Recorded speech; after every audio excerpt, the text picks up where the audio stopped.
So as many of you know, Beth Am has a long-standing partnership with two progressive Jewish communities in Ukraine, Beth Am in Poltava and Shirat Hayam in Odessa.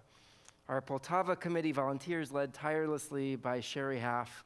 Is Sherry here, or is she in the kitchen? There she is. Hi, Sherry. Have gone into overdrive over these past 2 years, plus, as our sister congregations have been affected by the war in Ukraine, providing essential funds, much-needed supplies like battery-powered generators, and even connections to therapists, responding as they've shared their needs with us.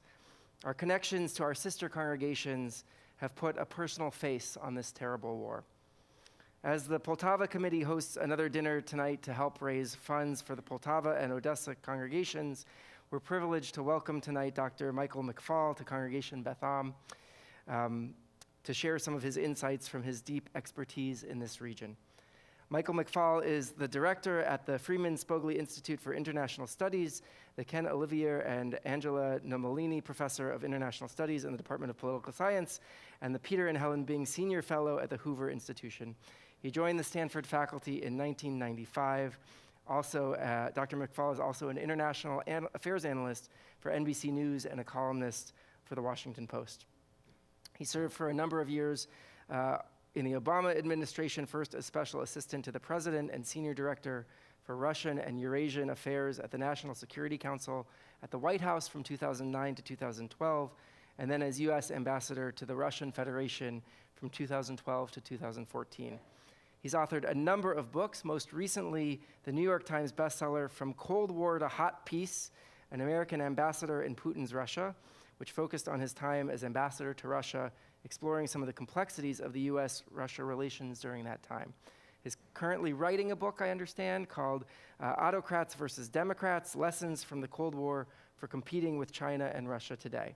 He teaches a course on great power relations, democratization, comparative foreign policy decision-making, and revolutions. I understand you were born and raised in Montana, and this interest in Russia and Eastern Europe goes all the way back to the beginnings of his studies. He received his BA in International Relations and Slavic Languages, and his MA, his master's in Soviet and Eastern European Studies from Stanford University, and was a Rhodes Scholar where he completed his doctorate in philosophy and international relations at Oxford as well. Dr. McFaul, it is a pleasure to be in conversation with you tonight and to welcome you to our Bima.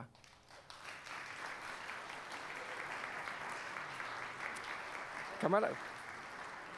We'll see if this works, microphone-wise. Should I just use this one? Sure.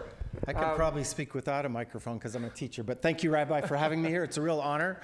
I'm a little nervous to be on stage with you, but it's a real honor to be here tonight. So we asked the congregation to submit questions in advance, and thank you for doing that. We'll dive right in. I thought as we dive into our conversation, you're an expert on this region. I'm wondering if you can give us maybe just sort of your thoughts on maybe what Vladimir Putin's endgame might be, and just start with a light one. And on some level, if you could predict the future, where do you think, from your perspective, from where you sit, where is this all going? Where are we going here? Why did I come? No, those are very hard questions. Seriously, it's an honor to be here. I want to thank you for the support that you're doing for the regions of Poltava and Odessa. I have friends in both of those places. I just spoke to the governor of Odessa a few weeks ago. One of my close friends runs the major port there, Andrei Starnister. They're in tough shape right now, and they're going to be in tougher shape through this winter. This is going to be the hardest winter of this barbaric and tragic war. So I just want to say thank you on behalf of my Ukrainian friends. I knew I was going to be here tonight, and I just published my last, I write a lot, and I just published my last op-ed before the election about a few hours ago in the Ukrainian Weekly. I'm guessing there's not a lot of subscribers to that here, but it's we have sources though. You can find it easily, and I sent it to all my Ukrainian friends, and the mood, just to be clear, I talked to 3 of them actually today from Ukraine. It's pretty rough right now. This is a hard war at a hard time, and there's a lot at stake for Ukrainians on Tuesday as well as for Americans and the rest of the world. So let me take a stab at your 2 giant questions. So first of all, I met Vladimir Putin a long time ago. We met in 1991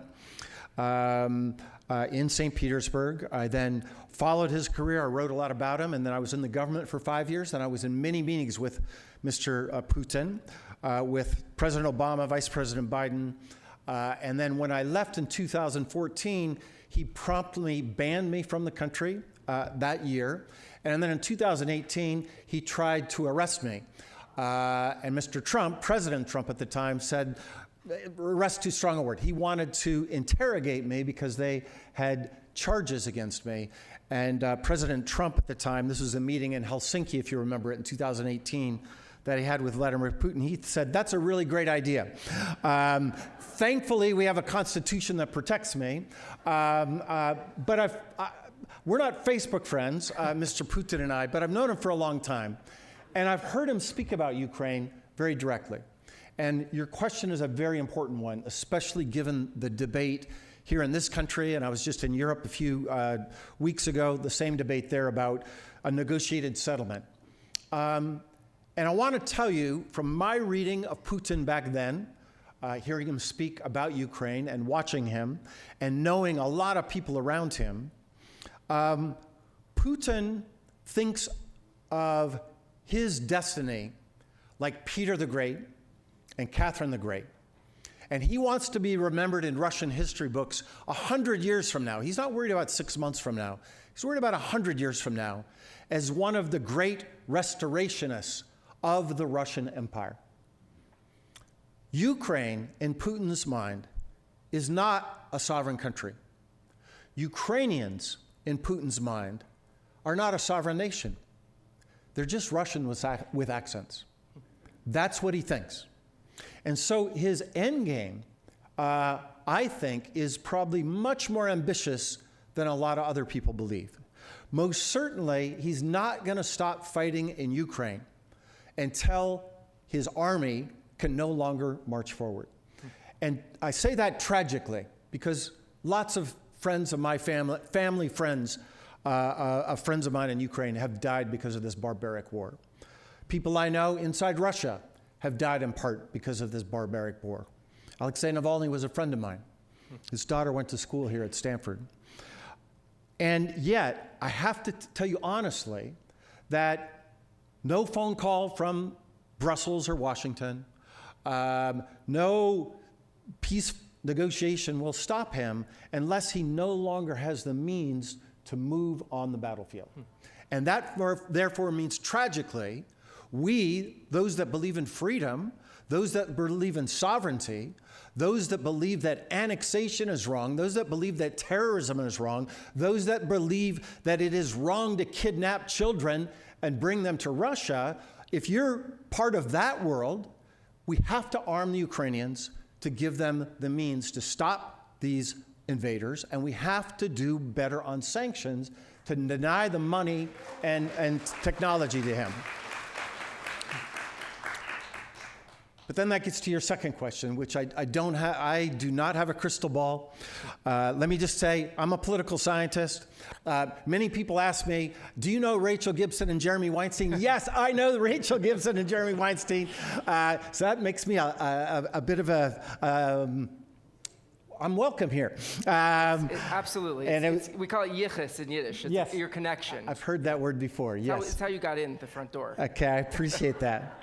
And just a terrible loss for Stanford University that we lost Jeremy, by the way. I fought hard to keep him. He is a great, great professor, a great academic leader. We worked in the government together. Really tragic that we lost him. Hopefully not forever. I'm still working on bringing him back.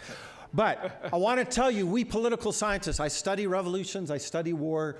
We are not good at predicting the future. And I also worked 5 years in the government. And let me tell you, the CIA is also not good at predicting the future.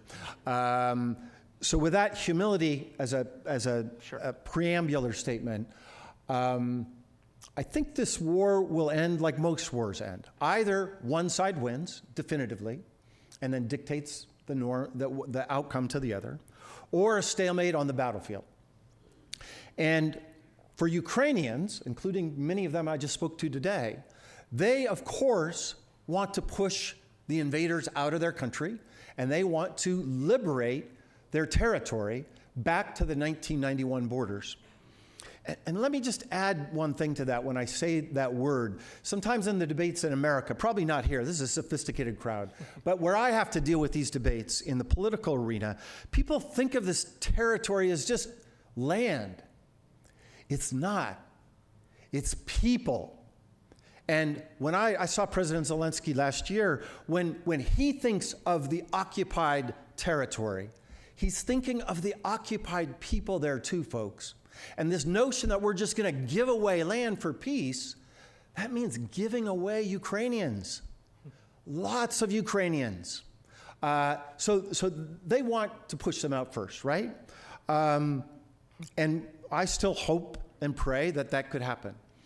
If it can't happen, there could be a compromise, a temporary compromise, where President Zelensky and the Ukrainian people agree to only liberate their occupied territories through peaceful means, wherever that may be, right? Crimea, Donbass, when there's a negotiated settlement. And it probably won't be a peace treaty, it'll probably just be a ceasefire. But there's one absolute necessary condition for them to do that. That'll be very unpopular. That'll be very difficult for President Zelensky to do. And I want to remind everybody, it's a democracy in Ukraine. He just can't declare this, and people, Putin can, Zelensky can't. So there has to be one necessary condition for that: membership into NATO. And the reason is very simple. They don't want to be invaded again, right? Putin went into Russia. They went into Georgia in 2008, and he said, "I have it. I wrote about it in the book. Thank you for advertising the book. Still available on Amazon." I wrote about it in that book. Putin said right after that, "We have no pretensions for Crimea. That was resolved back in 1991." And then in 2014, he went in, and then he started the war in the east. And then people said, "Well, the war is over. It's stopped." It didn't stop. And then he escalated in 2022. And if you're Ukrainian, you want a guarantee that that will never happen again.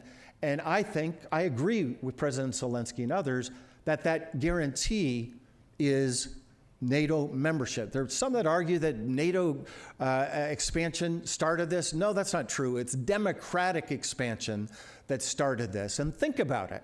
All the countries, I was just in one last week, the Czech Republic, all the countries that got into NATO, none of them have been attacked. And every country that's in the gray zone, Georgia, Moldova, Ukraine, those are the ones that their peace and security is threatened. So that could be an outcome. I want to be clear. I hope it's the first one. And I am not the one to tell anybody it should be the second one. I want to be very clear about that. That is a decision for Ukrainians. And when Americans or Germans or anybody else say, "I've got a peace solution for you," even some presidential candidates say that these days, that's wrong. That undermines the negotiating position of President Zelensky. It's their sovereign country, not ours. But you asked me to analytically talk about it. That could be an outcome. Terrific.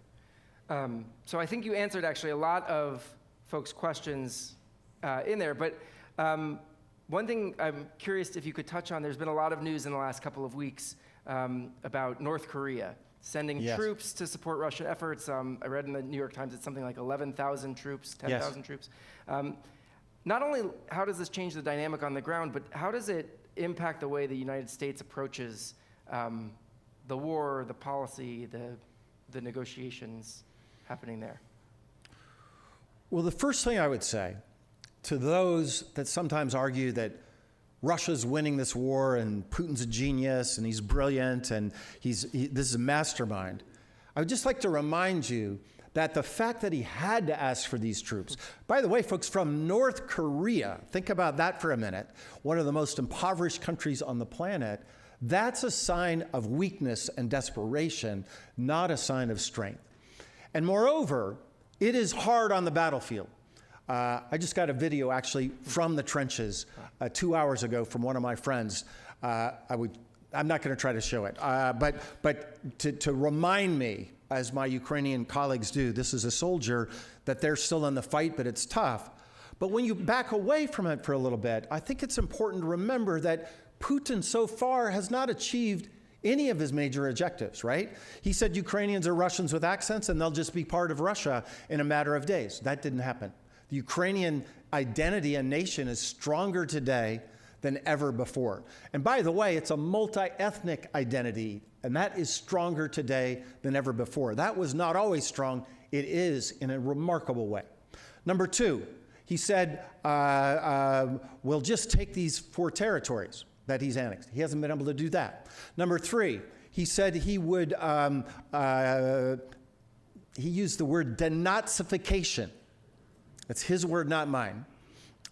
And by that, he meant to remove the regime, to remove the democratically elected Jewish president of Ukraine. That was his goal, and he's failed at that.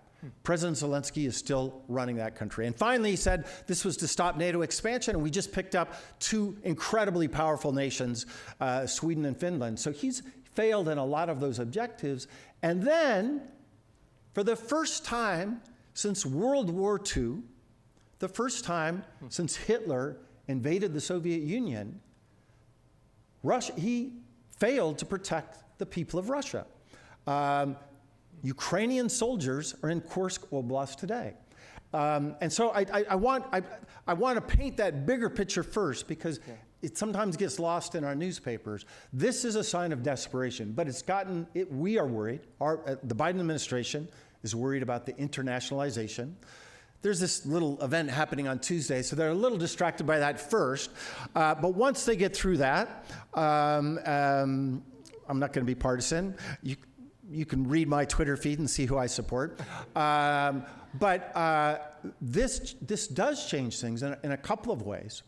One, I hope that after the election, President Biden will release these constraints that he has on the Ukrainian government for using long-range strikes into Russia. That was a question that a lot of people asked, was funding versus actually authorizing some of this. Well, both of those things need to happen, in my view. And I want to be clear, folks. I say this tragically. I lived several years of my life in Russia, even the Soviet Union. By the way, my first activism as a kid in 1983 was helping Jewish refuseniks in the Soviet Union. That was my first act of human rights activism, and it's been a part of my life for decades. I have a deep affinity for lots of Russians. Many are living abroad right now. So for me to say that, I don't say it lightly, but it's a necessary condition for stopping Putin and his army. And part of the problem, unfortunately, in my view, it's been wrapped up with politics, because Mr. Trump keeps saying the Democrats are going to drag us into World War III. I think that's created some caution. I hope after the election that will be lifted. Number two, I would watch what the Chinese do. The Chinese have played this very complicated, complex role so far. They support Mr. Putin in terms of kind of solidarity. They're not allies, but they're partners. They're giving them economic assistance by buying their oil and gas. They're giving them technology. But Xi Jinping has never blessed that war, and all United Nations votes, they stay neutral. They don't want to get into a fight with us about this. And they have a very complicated relationship with the North Koreans, and I think this might help us in terms of the international politics to say we've got to put some constraints on Mr. Putin. Nice. Maybe one or two more questions, as I know I don't want dinner to get cold. Yes, nothing worse than being the speaker before a dinner. I know that. All good. I know that. I have deep experience with that. I mean, I think to kind of go there delicately, as a nonpartisan, nonprofit organization. I mean, what I think you touched on this a little bit, but what do you think? I mean, this was a question that came from a number of people in terms of likely U.S. policy changes that you might expect as a result of the election, either from the next president or from Congress. Like where, which way, I guess, could things go? Delicately trying to be nonpartisan, right, Yeah. Rabbi? There's a tightrope over here. I understand. We'd like you to, I understand. I also work at a nonpartisan organization called Stanford University, C3. So I personally I work on the Harris campaign, so I'm not neutral on this question. Surprise, surprise. I worked for President Obama very proudly, and the people in this government are my friends. But that said, I want to put that aside. Actually, I've given a lot of talks recently. I counted them at 12 in the last 16 days. This is my last one before the election, by the way. On Monday night, I was on stage with Condoleezza Rice at Stanford to talk about the world. And I got she worked for different presidents than I did. And I have to say that we probably agreed on 95% of what was discussed. By the way, we spent a lot of time on the Middle East, a lot of time on China, a lot of time on the war in Ukraine. And I tell you that story because for a lot of American history, especially after World War II, there are big debates about American foreign policy. Big debates. I teach a course on American foreign policy. But usually, and oftentimes, the big debates are within the two parties, not between them. Sometimes they're between them. But I don't know if you remember. I look at this audience. You remember 2008. I worked for Senator Obama then. There was another senator, Senator Clinton, who later became my boss, by the way, when I went to Moscow. And I'm a huge fan of Hillary. She just was here a couple weeks ago. But the biggest debate in that election was between Senator Obama and Senator Clinton about the war in Iraq, right? Just to remind you, there have been big debates within parties. This election is unlike any election we've had. You gotta go back before World War II to have a debate like this where the cleavages are so big. And the biggest cleavage is between Trump, the isolationist, versus Harris, the multilateralist. And it's big, and both are proud of their positions. They're not arguing about who's won, or sometimes we're arguing who's more realist or not, who's more supporting of democracy. No, they're like, I'm an isolationist, I'm not. We have not had this kind of an isolationist president since the 20s and 30s. The second place where they differ is on whether the United States should be a supporter of democracy and human rights in the world or not. One candidate, Vice President Harris, thinks we should. She's in that tradition. Mr. Trump does not. And he's very proud of it, by the way. He's not excusing himself. He doesn't talk about promoting democracy. He doesn't meet with human rights activists. And he likes dictators. He likes Kim Jong-un. He likes Putin. That is a big difference. And therefore, the outcome of this election, I think, has major consequences for our place in the world beyond Ukraine, but most certainly for Ukraine. If President Trump wins, there will be a push to end aid to Ukraine. Congress does not support that, by the way. It was delayed for 6 months, if you remember, because Trump delayed it. But once we got around to a vote, there were solid majorities in both. I don't think that'll change. But President Trump will be president. And so far, he said he wants to do this. There are two wild cards to that. One, Trump says a lot of things and he doesn't always do them. That gives me hope if he is elected, that maybe he'll rethink that. And most certainly he has some people around him, people I know well, who assure me, Mike, there'll be more continuity. And then the second thing, because you rightly mentioned, it's not just a presidential decision. Thankfully, we don't live in a monarchy. We don't live in a dictatorship. Even some people are worried about it, but we don't. And if he is elected and he says he's going to pull out, there'll be a big debate. And most certainly I'll be on TV talking about it. Members of Congress will be, and it won't just be as automatic as he might believe just because he wins the election. With Harris, of course, there'll be more continuity, and maybe, we'll have a new team. There'll definitely be a new team around here, and maybe even changes for more support, but that's harder to predict right now. She's played that coy. Well, Dr. McFaul, thank you so much for being here with us. Thank you. Tonight. I want to call up Sherry Half. Sherry, Sherry, come on up. So We have a little something for you as well. Sherry, come on up here. Sherry has been the backbone, the spirit, the driving force behind all of our efforts here on behalf of Ukraine. And we'd like to present to you, there's a statement, there's nothing new under the sun. And as a political scientist, you look at the world and you look at what happens. Well, we thought we'd give you something that comes a little bit earlier than most of the stuff you study. It's the Bible. And it's actually the first 5 books called the Torah in our tradition. Right. And it's a Jewish commentary written by the women of Reformed Judaism. Wow. And as you well know, if more men would be listening to women, we'd be in a much better place. Absolutely. So this is for you, and we thank you for it. And I'd like to share one thing, though. Okay. You mentioned that a friend of yours is head of the Port of Odessa. My great uncle was in charge of the Port of Odessa, and during the Bolshevik Revolution, and because he was in charge, my whole family of 7 children and 2 grandparents got out. So I would not be here if it wasn't for my great uncle who was in charge of the Port of Odessa, and that's why I feel very strongly about Ukraine and the people of Ukraine. Thank you. Thank you. Thank you, Sherry. Thank you. Thank you. Thank you. Thank you. So